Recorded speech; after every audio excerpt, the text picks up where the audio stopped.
I'm going to start off this video and I'm going to talk about self-sabotage, because self-sabotage is when you start to doubt yourself, and because you start to doubt yourself, you realize that the things that you're normally good at, you start to care about it so much, and because you're seeing other people, you start to put them on a pedestal.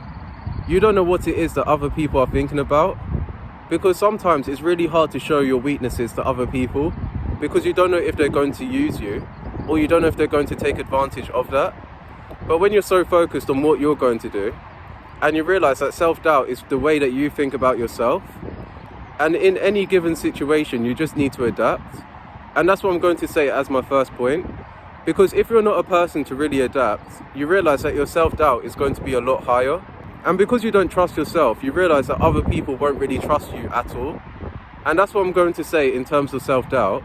And when your self-doubt is really high, it's because maybe you've not even tried it before. And that's what I'm going to say, because when you try something and you realize that when you try something it's not really as bad as you think it was, you just need to try things and then see if it works out for you. So that's why people can be there to help you, but people can't help you if you don't really know what it is that you need help in. For example, when you don't tell people what it is that you need help in, they can't really help you, and they're going to assume that everything is all good. And I'm going to say as well that when it comes to self-doubt, you start to think about things going wrong all the time, that you don't seem to think about how something goes right. And most people won't do things because there's more cons than pros. And when you start putting yourself out there, you realize that it can be a risk, because you start to attract the wrong people. And when you put yourself out there where you're trying to attract as many people as possible, you realize that you're going to attract the wrong people. You might attract the right people, but sometimes you just never know. So that's why it's better to be your 100% self. When you keep things 100 with every single person that you meet, and you're very honest with what it is that you want, and you have boundaries and you have expectations, you realize that if people don't follow your boundaries and your expectations, so when you're doing more harm than good, and you accept everyone, you realize that it's going to be harder for you to cut people out. And the thing is, the little thing that you might do, the little mistakes that you might do, or the things that you say or do, you realize that other people aren't afraid to cut you out. And sometimes you have to realize that people are replaceable. And it may sound harsh when I do say this, but people are replaceable. Because one little thing that someone does to disrespect you or your boundaries, you realize that you can just cut them off, or you can give them a chance to actually at least change. But they need to change. You can't really change them. And they know what it is that they need to change, but it just depends on if people want to change. And when it comes to change, you have to realize that you need to adapt to change. And I'm going to say this when it comes to self-sabotage, because when it comes to self-sabotage, you realize that there's things that aren't good for you. Sometimes it's someone or something, because when you go back into your past, you realize that it reminds you of who you was in your past. So that's why you need to be more in the present moment and to focus on your future. So that's why when I say change, you could change the way you look, you can change your identity. And some people always think of you as the person that you used to be. So that's why it's very important to change your identity. And it's very important to change the way that you think about things. It's important to change the way that you do things. And another thing that I'm going to say, when you're very direct, you realize that you get what you want a lot sooner. When you're very direct, you realize that you're not going to spend time with people if they're not going to help you in some way. And you're not going to spend time with people unless they treat you in the same way that you treat them.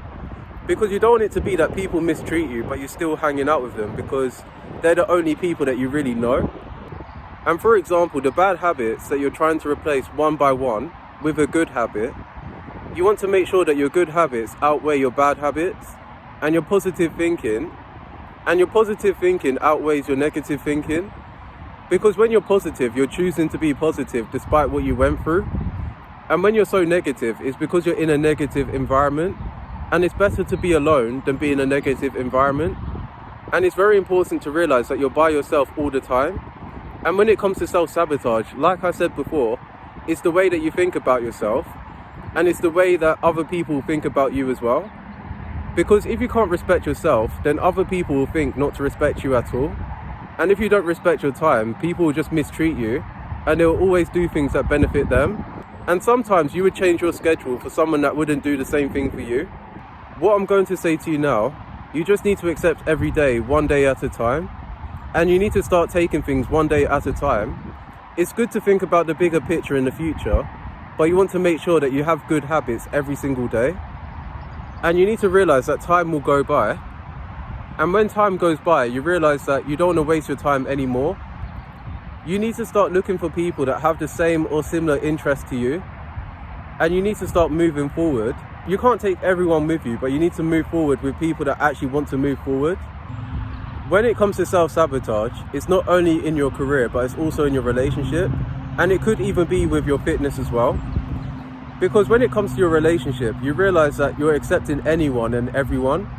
And when you have no boundaries, you realize that you're going to attract toxic people, people that don't even communicate, and people that just do what they like and they don't respect your time or they don't respect your opinion. In terms of your career, how you can self-sabotage your career is that you start to hang out with people that you don't really like. You know, for example, when you're in a work environment, you can't control who you're spending most of your time with, but you can control what you do outside of work, and you can control what you tell people. Because you don't want it to be that you're working with people and all they're doing is just talking about you. Because if they're just talking about you but they're not focused on really the customers that they're trying to help, and for example, you're on your break and all they just talk about is things that you're doing, but they're not focused on what they are doing. What I'm going to say in terms of career, you need people that you can actually like and people that you like talking to. And I do understand that it's not everyone, but sometimes you just have to accept the fact that you're not going to like every single person that you meet. And that's really the same thing with other people as well. Other people may not like you for whatever reason, but you have to make sure that you don't take it out on them, but instead you hang out with people that actually like you. And I'm going to say this as well, because you can control what you say to people and you can control what you do when you're by yourself. If your conversations with people are just about what you're doing, but then you're not taking anything away from the conversation, you need to start questioning, why are you talking to like really most people?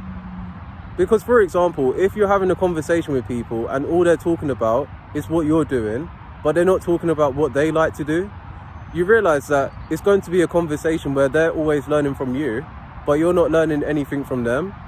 And I do understand that you don't always have to expect something from a conversation. In fact, the best conversations are the ones where you don't expect anything at all, but instead you just accept people for who they really are. So what I'm going to say in terms of really a career, to just sum it up, you just need to be around people that you really like, if you can, and to just focus on what you're doing outside of your career. Because obviously your career is like who you are and what you really represent, but then outside of your career, you need to start doing something that is really yourself. So the video that I'm talking about when it comes to fitness myths, it's also linking to self-sabotage as well. How it can link to self-sabotage is because, you know, for example, you're exercising all that you want, but the reason why you're self-sabotaging is because you're doing all the exercise that you want, but you're eating badly as well. And when you eat badly, your skin's going to be bad, your energy levels are going to be fluctuating, where sometimes you have a lot of energy and sometimes you don't have energy at all. And the other thing that I'm going to say, when it comes to your fitness, because you need to be disciplined in your exercises, in your activity level, you realize that it can apply to other areas of your life. And when you're focused on other areas of your life, but you're not disciplined on your fitness at all, you're choosing to neglect your health. If you're disciplined in fitness, it can apply to other areas of your life, but when you start to neglect your health, you realize that it's going to be hard to really apply that to other areas of your life. Because when you realize that your health is not good, you're not going to perform good in other areas of your life. So yeah, that's all I got to say, and I'll see you in another video.